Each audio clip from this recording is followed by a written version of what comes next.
What would you do if an unexpected expense threatened your business tomorrow? Are you prepared? Welcome back to the Vital Wealth Strategies podcast. I'm your host, Patrick Lonergan, and today I'm joined by Van Carlson, CEO of the largest manager of 831B captive insurance plans in the country. Van is a leader in helping businesses lower their tax bill while managing risks in ways that you may not have considered. In this episode, we'll explore how to safeguard your business from unlikely but potentially catastrophic events. Van will share insights on building reserves, protecting your brand, and funding risk without tapping into your operating capital, all while debunking the myths surrounding 831B plans. Stay with us until the end to hear real-world examples of businesses navigating tough times and how you can take control of your risk management strategy. Let's get started. Van, thank you for joining us here today. I'm excited about our conversation. You run SRA 831B, which is the largest 831B plan administrator in the country. I'm excited to dig into this topic. I think it's really valuable for our clients. And again, thank you for joining us here today. Oh, Pat, thanks for having me on your podcast. I love doing these kind of formats and dealing with smart people. So I'm really happy to be on your podcast. So thanks for getting me on here. Yeah, no, this is great. So I just want to jump in and we look at what we're trying to accomplish as entrepreneurs in general. We want to minimize the tax bill. We want to master wealth building. And then at the end of the day, the goal of all of that is just to live a great life. And I think you're helping us tackle two of those first items there. You know, minimizing the tax bill, captive 831B is a great way to do that. And then I think about wealth building. Yeah. A key piece of wealth building that most people don't think about is just managing risk.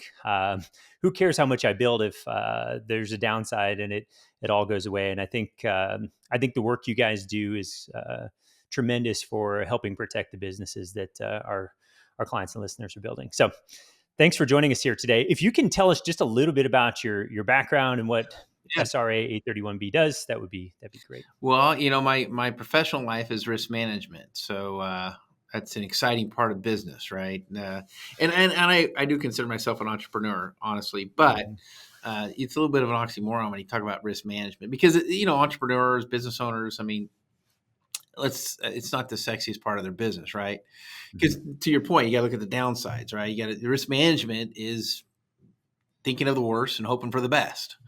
And, you know, and how do you mitigate some of that? And so I've been doing this for a long time, almost 30 years now, which is crazy to me. But I got into what I'm doing today back in 2008, really did the Great Recession. And, you know, unfortunately, when I was doing traditional insurance, risk management, and dealing with business owners, you know, obviously the 2008 Great Recession became pretty glaring, the financial risk business owners took. I had a lot of subcontractors, general contractors, you know, right in that housing boom and commercial developers. I mean, you had them all in that area, right?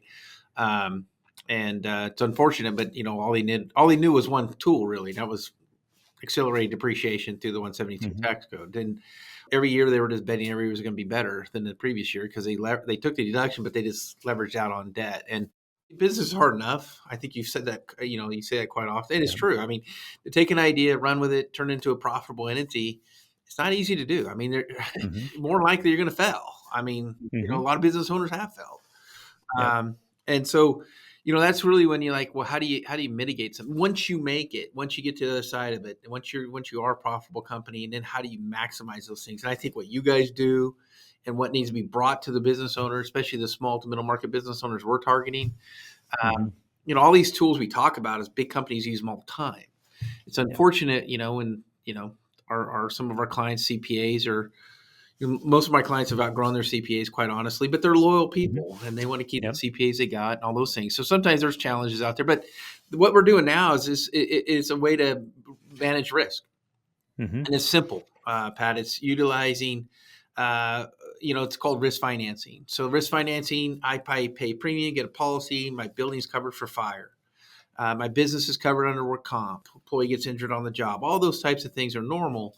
However, when we look about the complexities of risk, you know, brand protection today, supply chain risk, dispute resolution, cyber is a substantial amount of risk now that business owners are retaining. Even if you had a standalone policy, there's a lot of exclusions in policies today. And then we talk about the COVID-19, unfortunately, right? I mean, one of the things that we've been able to really get business owners to overcome now is like you are self-insuring a lot of risk. I mean, government had to step in on PPP because obviously business interruption wasn't going to get triggered under traditional insurance companies. So when you talk about retaining risk, Hmm. right now I'm retaining risk on my books. It's unfunded. Now, how Yep. do I want to fund it? Do I want to use Yeah. pre-tax dollars or after-tax dollars?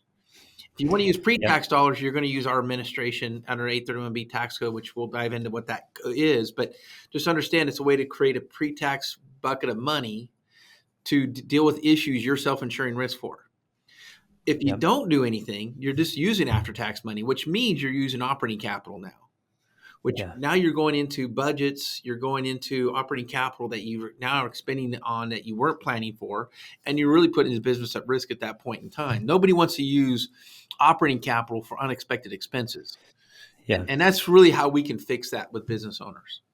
I love it. I love it. And one thing that you talk about risk mitigation not being very sexy. I think it's terribly sexy. And here's what I mean by that. If I have a limited downside, right?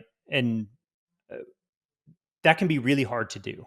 It can be hard to limit our downside. Mm, But if I have maximum upside potential, which most businesses do, right? Like if you can continue to scale, like there's tremendous upside. If I could, let's just use simple numbers, right? If I have a downside of 10 and an upside of 1,000, like I yeah, love those potentials. And I think what you're doing is you're limiting the downside to 10, right? You're going, hey, we're going to find all of the things in your industry that can cause us problems, and we're just going to, for lack of a better term, put a cap on how far down we can go.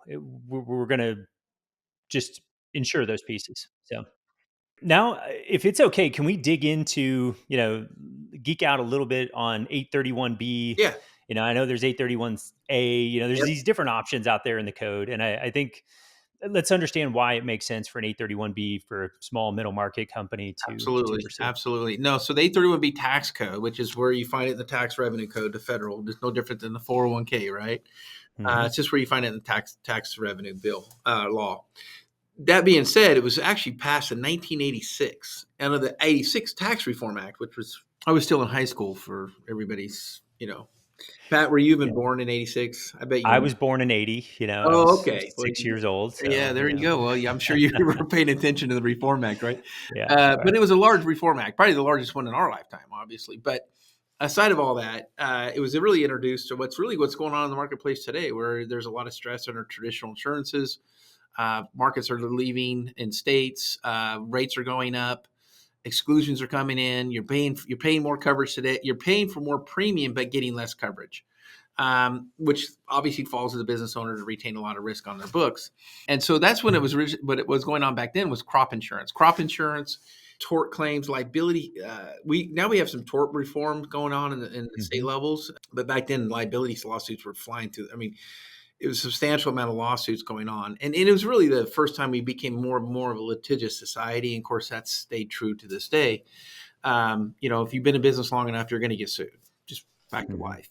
On the side of all that, that's when the code was really introduced. And now you fast Hmm. forward from 86 to now, the world's gotten much more complicated. Nobody thought about brand protection. Nobody thought about why do I got to worry about my brand today? But when you Hmm. look at all the money you pile into your brand, your reputation, your intellectual properties, your consumer confidence of your brand, you dump a lot of money into that, and you kind of pride yourself as a business owner of that. Hmm. It's probably the Yeah. most thing really most business owners value that amongst any hard asset of the business is Right. what's their reputation in the community. And yet it takes years to build and takes seconds to destroy. And I call it a double negative.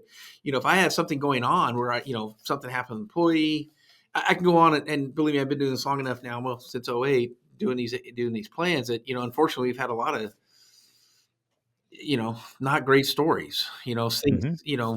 things that happen to business owners unexpectedly, and how they deal with it. But Yep. when it comes to brand, though, I mean, so you got a contraction of income coming in, meaning that less people are coming to your restaurant, your medical facility, whatever main business you have, you got a brand damage going on.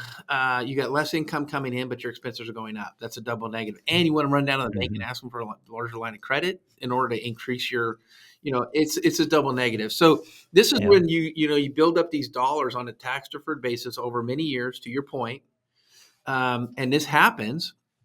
You turn to those tax deferred dollars to fight the fight. And, Hmm. we tell clients it can be a rainy day fund or it can be a war chest, depending on what's going Yeah. on in your business and what's happening to it. Both of which can make the difference between keeping your business afloat or not, honestly. Yeah, yeah, no, this is great. So you've highlighted three things that I'd like to really touch on. First we had the black swan event of COVID-19 that nobody really saw coming, right? Like nobody saw this pandemic that was going to shut Shocking. down Yeah. the entire world, right? And the impact it was going to have on business. So can you give us maybe a case study example there of what how an 831B shows up in that situation and Yeah, helps absolutely. protect the business owner? We triggered coverage faster than anybody else did, faster than the government did. We had two situations. One was right, almost immediate. Was a denim manufacturer, a person that procured denim all around the world and supplied them for different jean manufacturers. You get shut down, contracts start to mean a lot of things, and so he still had to deliver on his deliverables, or he's going to lose Hmm. contracts, or worse yet, he was going to get sued. Yeah. So, in order to get everything he needed done over here, he ended increasing his shipping bill by almost $400,000, and he air freighted it versus put it in a container and brought it across the ocean. Hmm. And so that was a great example of supply chain risk where it got triggered. He was locked into a price already. However, in order to make sure his suppliers were going to be there, contractually obligated to, was met in time, he took a hit, and he was able to, Hmm. all those years he was able to put away basically profits that would have been taxed that he would have Yeah. wrote to his silent partner Uncle Sam to. And meanwhile, he had the ability to rely on those dollars. And of course, there was already a compression going on already in his business. So he was very Yeah. thankful that those dollars are sitting off to the sidelines and he could put that against it. And he was able to survive it. I mean, he was able to, he delivered when other people couldn't have delivered, or he Yeah. would have had to come up somewhere to put the money up to do what he did. The second one was a hospitality owner owning Mhm. multiple hotels in the Midwest, and Mhm. very well touristy areas, and got just hammered.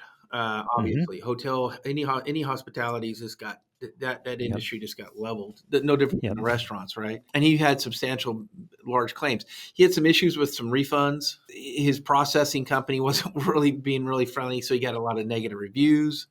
Mm. He was getting beat up pretty badly. He went from like a 4.8 rating Yeah. at Google and I think Yelp too.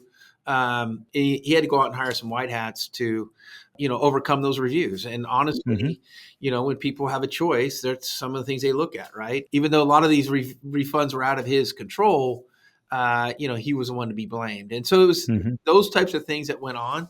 The PPP still made a big difference for these guys, but some of these other things that went on, Mhm. PPP wasn't part of that. Yeah. So, Yeah. Absolutely. And I know business owners that burn through PPP so quickly. Like that money was great. Other business owners didn't necessarily need it, but they got it. But those that needed it burned through it, and then having backup resources, I think, is yeah, and is honestly, too, Pat, one of tremendous. the things we're telling clients, one that's resonating with them, is if you relied on PPP or ERC programs or any of the government programs Mhm. that were brought out during COVID to keep your business afloat, what are you doing differently today? Mhm. Can we rely on that? Should we rely on that? I mean, Right. I don't know if we still know all the ramifications of what we did during Right. COVID with the amount of Yeah. make believe money we printed. So I. Yep. I don't know. So, Yeah. so to me, it's like, and here's the thing too about business: if you're having a good year, just to take a little bit off the top, park it off the side for risk Mhm. management, risk mitigation. Yeah. Not only good business, not only is it good risk Right. management, it's just good business, right? I mean, when I was selling traditional insurance, if the insurance carrier knew you were going to have a claim next year, they wouldn't issue a policy to you, right? Right. So it's all underwriting, it's all speculation. We don't know when you're going to have a claim, when you're not going to have a claim. Mhm. We hope you never have a claim. In fact, I can remember when I would sell traditional insurance, and the client goes, "Well, I never have claims. My premium keeps going up, and I never have claims." So I look at him like, well, count yourself lucky. I mean, I can't think of any good situation where insurance is Right. used that you're having a good day in Yeah. business. I can assure you. Yeah. But aside of that, though, down the road, you're able to build these reserves up. They become surplus. What we do as an administrator of these plans, we're not here to complicate the business owners' lives. We do a full underwriting, we full assessment of retained risk on the books, Mhm. pre-tax dollars or after-tax dollars to handle the risk. How do you want to Right. risk finance it? That's Try to keep it that Yeah. simple. Yeah. And then try to build those reserves and surpluses up. And then down the road, they have a nice C corp. We're managing all that for them during those times. We're Mhm. having an annual, like right now, towards the end of our year, we're very busy. I mean, clients are making a lot Mhm. of decisions. Yep. We're trying to settle out claims before year end. I mean, all those things is what we do as an Mhm. administrator that really keeps their lives Yeah. manageable. They're already busy enough. We're not here to complicate it by no means. Yeah, I love this. So let's talk a little bit about how an 831B actually works. So if I'm going to say some things that I know are incorrect, and you just go ahead and fix them. Okay. So when I think about uh, an 831B captive insurance, I'm effectively insuring myself, right? So I'm taking my dollars and I'm putting in. So are all of my dollars at risk? Like if there's a claim, am I paying it all out of my dollars, or is there somehow a way to share that risk? No, that's the crux of all this, honestly, is a distribution of risk. So there's a four-part test. There's a transfer of risk distribution, and then there's a fortuitous risk, meaning that it has to happen by accident and unplanned. It can't be a business risk. And these are Hmm. conversations we have with business owners, because a lot of times business owners want to cover something that's really business risk. And Yeah. that's not fortuitous in nature. Fancy IRS word. And then the other one has to act in principles of insurance. So those are the big four-part tests. The Hmm. transfer of risk we handle pretty easily, and we can dive more into the weeds on it if you want. But the risk distribution is a key component of this. And this is really where, if you were to Google this code, right, we call it the Hmm. 10-minute Google expert, because unfortunately, if your CPA doesn't know about this code, I'll tell you right now, you probably have the wrong CPA. This Hmm. thing's been around for almost 40 years. It's obviously had some stress with the IRS, and there's been abuses. And the abuses really came from estate tax planning more so than risk mitigation or really tax avoidance. It was really to deal with Hmm. who's going to own the C corp. If I can have my kids own it, irrevocable trust on it, I'm devaluing my estate. That's really good planning. Hmm. However, back in the PATH Act in 2017, kind of did away with those issues. That aside of all that, that's really where the court cases have come from. Really, since this is going back 2008, um, that they've done it for estate tax planning more than risk mitigation. What they missed was risk distribution. And what I would say to you on that is, if this thing has to look and feel like an insurance company, which is what we're doing as administrator of this plan, and it's a C corp and selecting under the 831B tax code, so the dollars you're putting into it are staying tax deferred, no different than the 401k. Only thing you're going to get taxed on is realized investment gains in there. So if you have a money market Hmm. account, for example, that's realized gains. You're going to pay corporate taxes on that. But the dollars you're putting into it that you expense at your operating company level are going to stay deferred in there. Well, there's some really good advantages there for the taxpayer, right? But then you have to do these four-part tests, and that's really where the distribution of risk. So to your point, or to your question, there are going to be shared risk here. Hmm. There has to be this element of shared risk, because you can't own 100% of your own risk and call yourself an insurance company. If you're an insurance company, how are you leveraging the law of large numbers? That's one of the basic Hmm. principles of insurance, right? Is Yep. I'm taking everybody's going to share in each other's risk. You take a homeowner policy, you're insured with thousands, if not millions of policies shared amongst many different carrier, but many different insureds. So that's how that pooling works. So we do that. Yeah. If we have a single insured, if I got, a medical doctor is worried about his malpractice insurance. The exclusions are, he's worried about his brand protection or political risk. I mean, political risk is high Hmm. today, and his audits. We actually have an audit policy for Medicare and Medicaid and all the things that medical doctors go through today on those audits. It can be pretty scary, and the cost is substantial. But anyway, I can talk about risk all Hmm. day, as you can Yeah. tell. I can scare the hell out of you if you want to own a business, right? But no, the risk is Yeah. always worth it. That's all I tell business owners. I mean, there's less of us Hmm. out there. We got to protect ourselves the best we can. But you do create this distribution of risk. Now, our pools are because we are the largest manager of 831B plans in the country. Our pools are by far the largest pools in the country. We have anywhere from Hmm. 400 to 800 participants. Yeah, when there's a claim happening, there are some dollar amounts that are being allocated that's going to be coming from the risk distribution. However, I will just tell you from a mathematical standpoint, it's super manageable when you have that Hmm. many companies in those pools. Yeah. It's a pro rata basis per risk, Hmm. and it's pretty managed pretty well. I can give you an example. Second quarter of this year was our largest pool we've ever hit. The largest we've ever hit the pools for. It was a little over $1 million, I believe. The median was about $730, and that covered 13 claims for that quarter. And these were by far the largest claims we've had. Mhm. And so when we talk about $1 million, like $2 million was paid out in that quarter just in claims that were those 13 claims that we had that quarter Yep. that got settled out.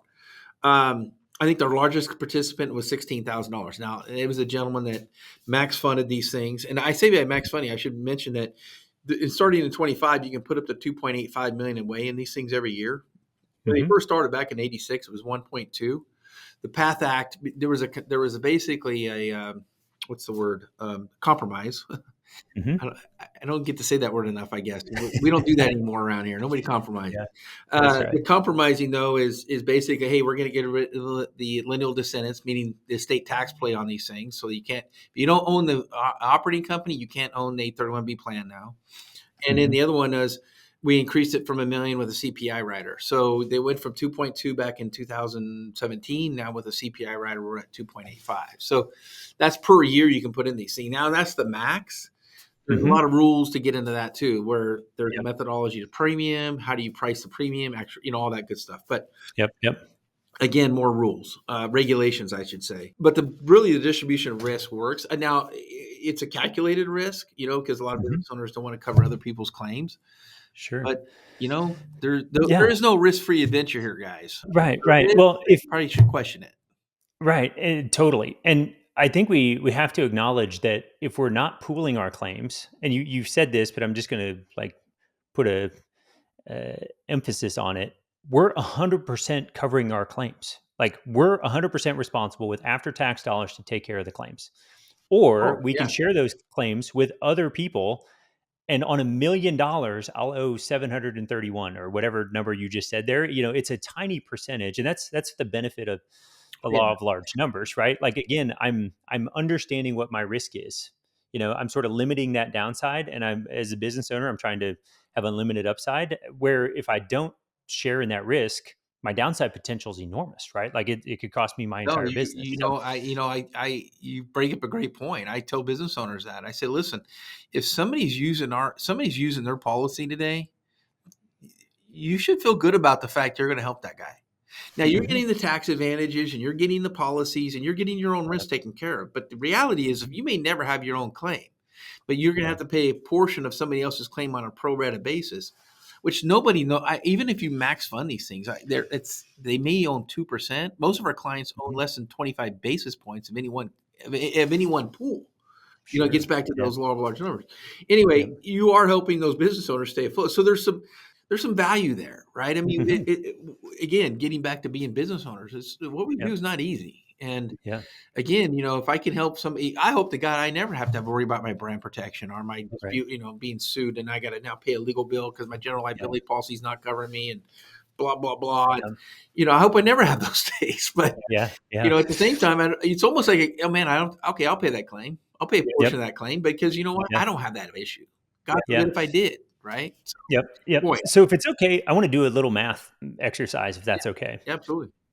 So if we think about profit that's coming through to the business owner. Now, our clients are all in the top tax bracket. So they're paying 37% on the federal level plus state income tax, so depending on which state you're in, that's somewhere between 37 and 52%. Yep. I think California maybe wins the prize for the top bracket. So Uh, God bless the communist state of California. Okay, so with that being said, let's talk a little bit about and feel free to use general numbers, Sure. high level if you want. But where would we see pool claims coming in? What percentage of Oh, like my premium dollars are going to be attributed to claims? I would tell you, you got 50% of it at risk in any given year, but you're going to run loss ratios of under 5 or 6%. Yep. Um, uh, Depending on the pools. So here's the Hmm. thing that's unique about us, right? We have siloed risk. So a good Hmm. example is foodborne illness. If you don't manufacture food, Yep. restaurant stuff like that, you're not going to participate in that pool. So you're only going to participate in risk pools that your business is associated with. So you're not going Yep. to. We may have 18 different pools, but you may Hmm. be only 4 or 5 of those, and we're also splitting Sure. your dollar out amongst those. And so the whole mathematical problem, not the problem, but Hmm. mathematical issues, we're taking your dollar. We might be paying 20% of that in each one of those pools. Some of those Right. pools may not be touched at all this year. The way I set this up, Pat, was in a way that if I was a business or looking at this, I would feel comfortable. I calculate risk all the time. We all have to. Mhm. Right. And catch as many variables as you can. Obviously, we make some assumptions. Hmm. But if I can mitigate this along the way, then I would do this, and that's Right. literally how we did it. We apply Yep. common sense wherever we can, Hmm. but the numbers work really well. From the standpoint, I think you're gonna. I would comfortably tell you you're gonna be less than 6% loss ratio. It's because we have so Okay. many plans now. Handful of Yep. years ago, our loss ratios are higher, obviously. Sure, sure. Yeah, I'm sure COVID, pushed that number up. So let's just assume it's 10%. Okay. Let's assume 10% of my dollars going out are uh, going to claims. Okay. If I compare 37% to 10%, that's an easy math problem, right? I like 10% better than I do 37. Now, there's also this is an insurance company, right? There's going to be costs to administer it, to, have your firm do all of the, claims adjudication and, the pricing and all the stuff. So like, there's some cost on top of that, but we've done the math and we look at it and we're like, the costs don't get to the tax. So Not even close. not even close. Yeah, It's a fraction of the cost. So, yeah. and then I think about, okay, I'm also reducing risk. I've also got these dollars invested and I'm building wealth. Like, so much better to put the dollars into my captive versus putting it into, the government's hands and having this risk still out there that can take me out. So, Absolutely. I would say also too, just to make note of this. I mean, right now, capital gains. Let's say you mhm, close this thing down. yep, You're going to pay capital gains if you just, that's really where the arbitrage is. Like I have clients that will do, we do a thing called the solvency testing by year 3 or 5. If you're hmm, going to keep fax funding and all this stuff, and you don't have your own claims, and the pool claims aren't as significant, we may require you to do a distribution. yep, That makes us a little unique in this space. However, it just makes sense to us. You can't just keep yep, piling away money in these things and not expect to pay claim, or you're not having claim relative to the risk you have. You're completely solvent. In fact, you're over hmm, solvent, right? Nobody hmm, like property casualty insurance companies. They may have $1 trillion of exposure, but maybe only several billion dollars on hand, right? So, I mean, right, so you got to start looking at these solvency issues. So, anyway, that's a whole nother geek yeah, out conversation yeah, for insurance people. But my yeah, point about that is you just don't get to keep piling money in these things. You'll hmm, take but when you take the right, distribution, you're taking it as long term dividend rate versus ordinary income, and that's still a win. So, yeah, those are there's that arbitrage there, and but at the same time though. Again, we hope our clients win on that. We don't know what those tax things look like in the future, and that's one yeah. thing that gets kicked around, obviously. So Yeah. So just to clarify, it's an absolute win from a tax arbitrage perspective if I defer at 37% and draw out at 20. Like, I should do that all day long. That's one of the reasons the Roth IRA works so well. It's like you defer at a higher tax rate and draw out at a yeah, lower rate. And so uh, that's more IRA. Roth IRA is the opposite, right? If I right. can defer at a lower rate and when I'm in higher rates, I draw out tax free. But the thing I love about that is, you know, if that's the only thing that happened was the tax arbitrage, like, it's a win, but I'm also getting uh, the risk protection there too. So, Yeah, and I would let- say, and I believe me, I deal with clients all the time that their motivation is tax. I get it. Mhm. Congress passed the code; they understand that, and you can say whatever you want, but Congress probably understands the psyche of the American people better than we probably give them credit for, because they yeah, know what it will incentivize us. We will take on more risk if we know the rewards there. I mean, I tell people all the time, the Boston Tea Party was a real thing. Uh, yeah, and it hasn't gone away. And at the same time, I've had all sorts of people over the man. I just sleep better at night knowing I've done your program. That's one thing. The other yeah, thing is, boy, I didn't think I'd ever use this insurance, and here I am. Really, literally, I've had right, people the very next year they've used it. hmm, And so, to your point again, it's like the understand the incentive, understand the drive, and all that. But here's we're the risk managers. We're not the hmm, CPAs. We're not the attorneys. We hire those folks. We're risk yep, managers first and foremost. We'll underwrite. We stay in our lane. We don't manage the money. We don't. We know what we do and we know what we're good at. And I yep. think that's also to our success why we're one of the largest manager of 831B plans in the country. I love it. So now let's talk about who this is ideal for. And I think it would be worthwhile to not only talk about maybe we've hit on some examples, which I think is really good, but let's get into the financial aspect because I know there's some metrics that uh, if we're not at a certain threshold, it doesn't make sense to have an 831B captive. So can we talk through maybe the minimum threshold and then where you see like the sweet spot of this from a cost Yeah. perspective? I would tell people if you can't, this is long-term play strategy, right? That's one thing. The second thing is if you can't put more than $100,000 a year away in this program and not eat into your operating capital and all that kind of stuff, Mhm. then you probably shouldn't be doing this just from a fee structure standpoint, but mostly from a cash based needs. I mean, if you're in a growth company and you're burning through capital and you're burning, you're doing your thing, we're probably not for you, honestly. If you or somebody that is owns a business that's pretty seniored and Mhm. got good margins. It's uh, now it's about hedging risk. I mean, to your Yep. point, it's now you've taken a lot of risk to get to that point, Right. right? Right. Now, how do Yep. you mitigate it? And we're a great tool for that. And so that I would tell you that that's kind of it's really the psyche of the owner, where they're at in their Mhm. business cycles and their cash flow needs, and then just where they're at personally in their own lives. I mean, honestly, I would tell you our average client is probably a couple in their 50s, very successful business people, um, trying to figure out what they're going to do with their business, quite honestly. Yep. Yep. Yep.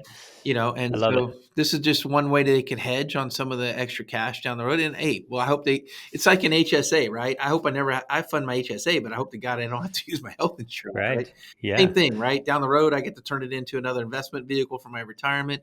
And hopefully this is what happens for business owners as well.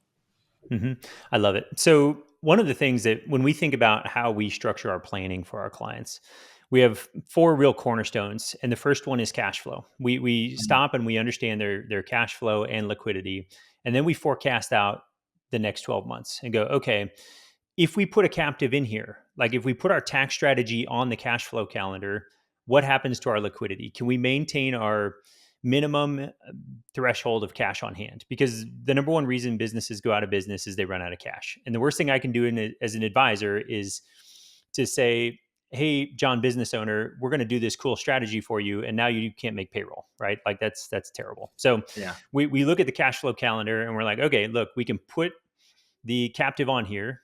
Here's what it does to the tax bill. Here's where you're at from a liquidity perspective. You can afford it, right? And we give them that confidence to go, okay, I can take a deep breath. I know I can fund the tax strategy, send less money to the IRS, start mastering my wealth, and again, at the end of the day, I can have more peace of mind around my finances and where everything's going. So I I love that assessment. Like let's start there, from a cash flow perspective. And we also look at this is not a one year trick. We are not funding this 1 year to fix a big tax bill. This is something that we want to commit ourselves to for as long as we can see into the future because we think the strategy aligns with the business goals, with our personal goals, with the tax strategy, all of those things. So And I just wanted to highlight all those no, points. and Pat, to add to that, there'll be times when people can't fund that, and we don't Hmm. have a problem with that. The Yep. nice thing is most it's going to cost us $6,000 a year to maintain the plan that year, and it's going to be paid Yep. by the plan, and Sure. it pays the tax returns, it pays the domicile fees, it pays our admin costs. So that's a man. So that's one of the things I've always when I designed a program is there'll be peaks and valleys. It Hmm. doesn't matter what business you're in, you've got cycles. I mean, it's just Yep. and that being said, it's like, well, when I can't fund it, I shouldn't be getting killed on fees, Right. because if I Yeah. did do this for tax advantages, I'm eroding it quicker. I'm eroding it pretty quick when I can't add more money anyway. So Yep. that's Yep. one of the things that we kind of pride ourselves on as well. Is does this make sense when I can't fund? Hmm. Again, there'll be times when you can't. COVID's a great example of that. I mean, it's just a ton of business owners Sure. couldn't fund without the Yep. PPP. They'd be out of business. But anyway, so Yep. that's what also makes it manageable. I mean, from our standpoint, is Hmm. I think those are key components that everybody, when you start to look at these Yeah. types of plans, you need to look at all those things, right? What is the Right. carrying cost? What is my fixed cost? And you guys do a great job with all those evaluations. To me, fees shouldn't kill a deal with a business owner. We are well on our way to making this a normal business practice. A lot of your listeners might be hearing about this for the first time, which Yeah. I'm disappointed by that, but not Yeah. surprised. Yep. And so again, it's like anything else, you got to do your due diligence, and you got to rely on guys like Mhm. you to really, understand this code. They got a business to run, and they got to have trusted advisors around them to Yeah. bring these types of tools to the table to them, quite honestly. I love it. So, one of the things that I think is also worth discussing is oftentimes we bring up captive to a client. They get on and do their Google search, and they see some of these things pop up like, oh, it's on the IRS 30 dozen list, and we think administration is the key piece of this whole thing, right? Like we've seen captives administered that were a complete disaster. Um, Claims took 6, 9, 12 months to get paid. Pricing was done after premiums were paid. Like it was like, Yeah. how is that possible, right? Like this is why the IRS is beating these things up. And again, those are no captives that we've set up. We had clients come to us that were involved in these captives, and we're like, We this deal is we see them a every year. disaster. We deal Yep. with them every year. So yeah. Yep. So can you just talk a little bit about, why captive has got a little bit of a black eye? You touched on it earlier, and Yeah. then give us some of the reasons why, you know, SRA 831B is like a solid administrator and some of your background there. Yeah. So I will just tell you, we've gone through a 6,700 promoter audit, which, it's a fancy word saying that the IRS is coming to give you a full examination. Yeah. And Very thorough. Yep. we got our letter in 22, and we got our letter in July of this year saying they dropped our Mhm. audit. And, obviously they're saying don't read anything into that. But I will just Mhm. tell you, from what my attorneys have told me, that we're one of the few in the country, if ever, got the letter from the IRS saying they've dropped the promoter audit on you. So that's one thing I think we can brings a lot of credibility to what we're doing. I feel, Mhm. whether or not they want us to look at it that way or not, because they've gone after other promoters. To your point, I mean, we've had some bad actors, and we'll continue to have bad actors. Like, quite honestly, it's cowboy land right now. Mhm. If you have an attorney or CPA promoting this to you, I would pause and say, are they selling the code, or are they selling risk management? Is Mhm. this what the lane they're going to stay in? Or they just got tired of billing by the hour, and now they become an attorney, and they just want to do it this way. You know what I mean? Right. So that's one thing. And these guys don't know risk management if it stared them in the face, obviously. So I would tell you that that's one thing. So yeah, and there's a lot of money to be made. We have some egregious fees out there that we see, fees that don't Mhm. make absolutely no financial sense from a taxpayer standpoint, but. They were told somehow along the way they were going to save money on this. When I look at the fees, it's they're not saving anything. Yeah. And that's troublesome. And quite honestly, that upsets the IRS. I've talked to enough people that worked for the IRS at one point, and they don't like promoters out here taking advantage of taxpayers. And I get that. I don't like it either. I want this to become a normal business practice. So there's got to be some Right. additional regulations and stuff like that. And I will tell you that we've got a great congressional folks that are behind this code that we've educated for the last 3 years to bring them up to speed on this code. This should have been the PPP all along. Business owners should be Mhm. allowed to build up a rainy day fund on their own and not be Yep. reliant on, the government. We Yeah. can't do that. Yep. And I think that's a great point. And I appreciate that the IRS has come, looked very closely at how you operate things, and said, okay, you're free. Continue doing business as normal. And I want to touch base on the CPA thing too, because I oftentimes we find our clients are the wealthiest client that the CPA has. They've just grown to a point. Oh They've yeah. been with that person for a long time, and the problem is their complexity surpasses the abilities of the CPA. And unfortunately, we see CPAs when they are unsure, the answer becomes no. I'm not familiar, so no. And so we'll show up and be like, hey, here's where it says this in the code, and we're not making anything up here. And if they're still like, no, okay, that's fine. We're happy to, Mr. Client, either work with his CPA and not take advantage of the tax strategy. You can pay a few extra $100,000 this year in income tax, or we'll introduce you to somebody that's familiar with these types of strategies and understand them. And I think that's just an important piece too. It's like if you're listening to this and you've outgrown your CPA, we can get you plugged into somebody that isn't afraid to uh, utilize these sections of the code that were designed for the Yeah, entrepreneur. So, yeah, and what I'm seeing too, Pat, is honestly over the last 6 months, if not mhm, more tax planners like you guys coming out. Because yeah, honestly, I don't know what value they're going to bring to their client down the road. I mean, AI, Mhm. when my daughter's a CPA. She told me Mhm. she was at Deloitte for a couple of years, and now she works for me. But she told me that you'll probably get the best tax return you ever got once AI is Mhm. 100% doing it, because Right. the tax code's so complex. I mean, they don't know.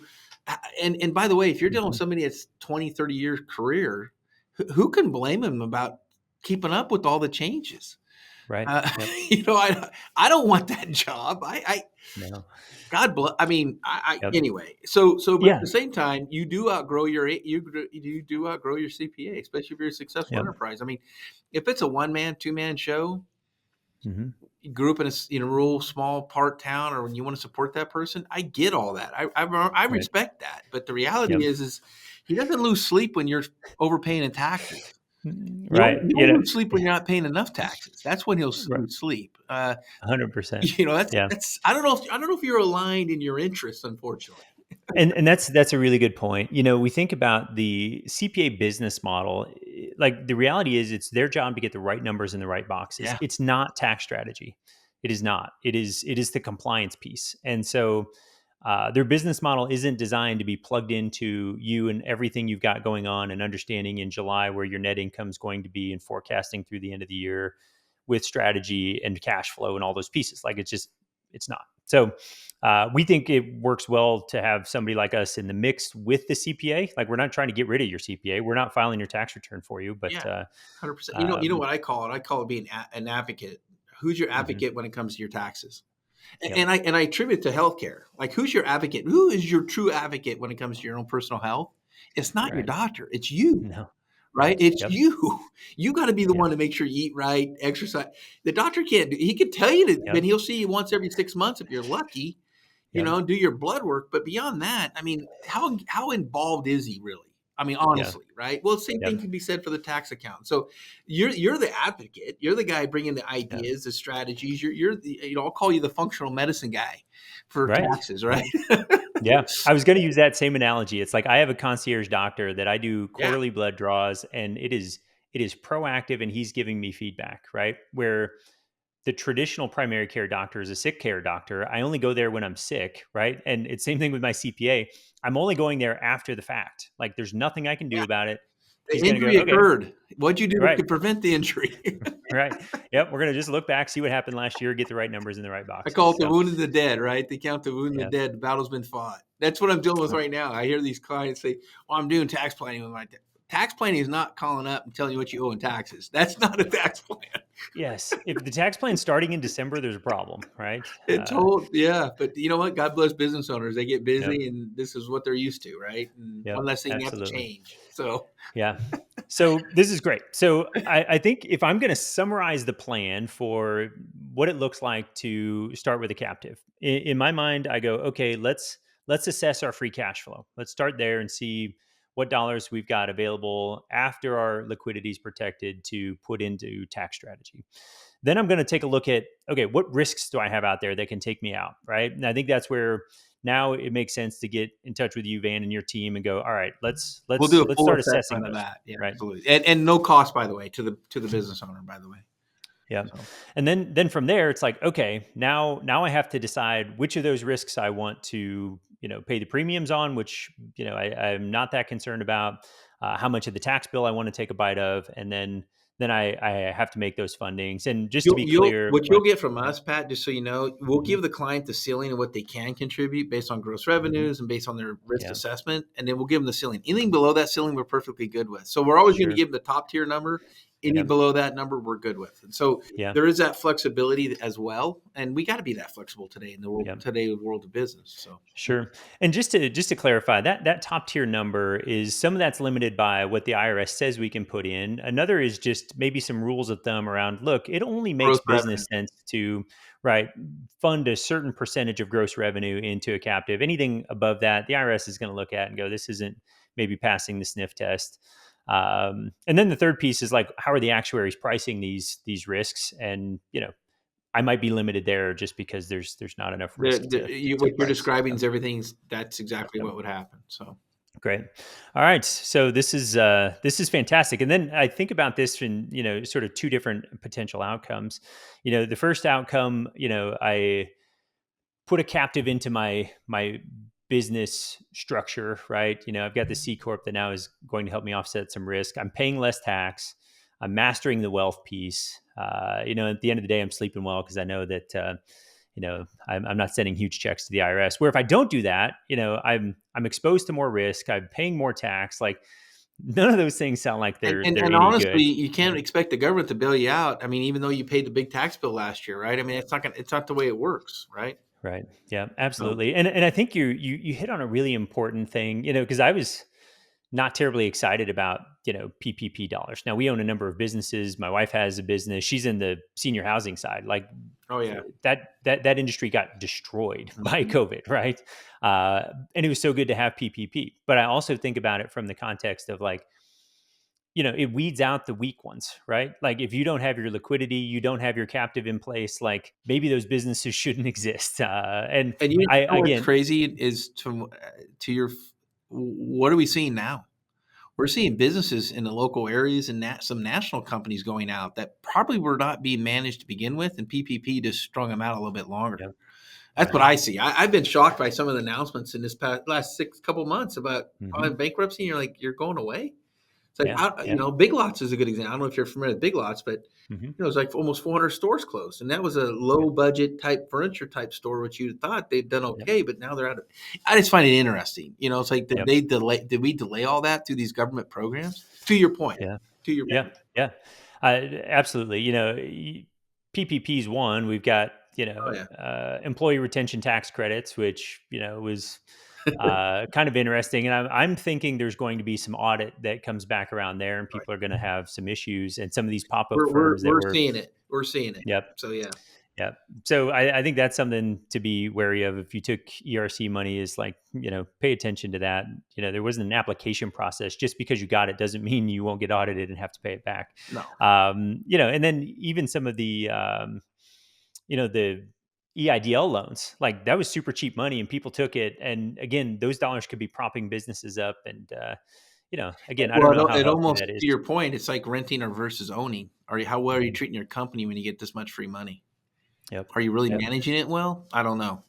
Yeah, I love it. So, Van, I think just looking and talking through all of this, on one hand, it's like we can take somebody from a struggling entrepreneur that's got risks that are addressed, a huge tax bill, to we'll call it the thriving business owner that is like, okay, cool, I'm paying less tax, I'm building more wealth, and at the end of the day, I'm living a great life. So, this has been great. Anything else that we haven't talked about that we should have talked about You before know, we wrap? the risk part, man. Mhm. We do a lot. If you're a successful business owner, you've got employees, you care about them dearly, you've done everything right. Mhm. It's another tool in the toolbox, Pat. It's not a silver bullet by no means. We've talked about some of the Mhm. calculated risk of sharing risk and all those things, but again, it's you owe it to yourself the due diligence, the drive through, the really Yeah. hammering down, understanding this. And this may not be the best. This may not be the right time for you, but I think that Mhm. as long as you're in business, you will become a client of ours. Yeah. And because of you won't start to understand more risk, unfortunately.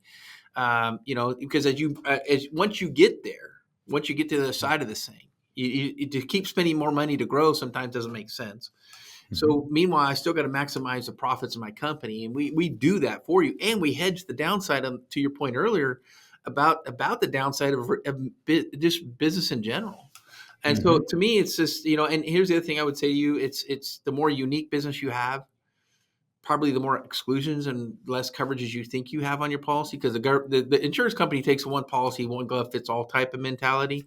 So the Mhm. more unique business you have, probably the more exclusions and more gaps and coverages you even have, unfortunately, yourself. So that's one good thing about our business is we get to find out how people make money in this country. And I'm sure it's one of the things you like doing every day. Boy, I wish I would have thought of that, right? I mean, I say it all the time. I just love Yep. business owners that have come up with really unique ideas and ran with it and turned it into a profitable company. Yep. Not easy to do, you know? No. No. So, no, I just again, it's a tool in the toolbox for the right client. It's a great tool. Yep. Yep. I agree. And just a quick review where I think this falls in our tax strategy. The level one strategies are the IRS gives us guidance, but it doesn't take any investment. Okay. So this is things like Augusta rule, home office deduction, QBI deduction, some of those like just good administration tools. Level 2 is the IRS gives us guidance, but we have to invest dollars. So 401k, IRA, sort of straight down the middle of the fairway.